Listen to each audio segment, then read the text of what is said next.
Haval H6-da avtoparking necə işləyir? Bunun üçün ilk öncə kameranı yandırırıq.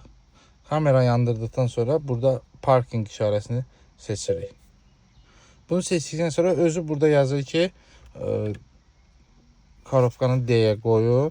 D-yə qoyduqdan sonra hərəkət edir. Düşünün ki, burada hər yerdə sanki maşınlar var. Yəni maşınlarda belə, indi mən boş ərazi təhlükəsizlik üçün göstərirəm.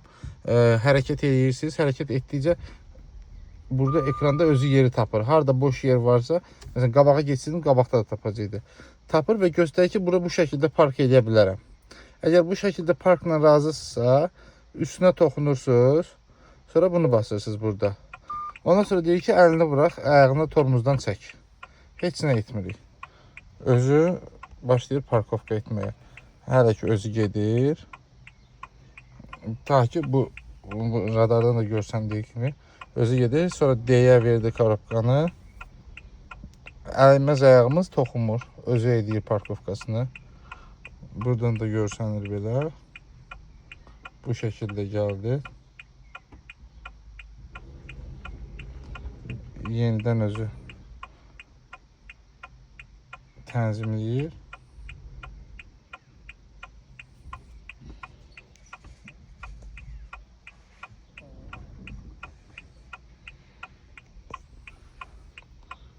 Bu şekilde. Yani tamamıyla doğru park edir, ama bu demek değil ki siz nəzarəti tamamıyla bırakmalısınız. Ve nöqtəyə çatdıqda artıq özü park elədi. Əl tormozunu da əl əyləcindən də istifadə elədi. Bu qədər bitdi. İndi istəsəz düşüb aşağıdan da xəttə necə dəqiqliklə park etdiyini göstərə bilərəm.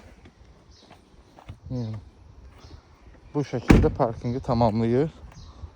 Hər tərəfdən eyni qədər məsafə qoyur. O xətlənmiş yer olsa daha yaxşı olar, amma xətlənməmiş yer olanda da yenə eyni boşluqda özü park edir.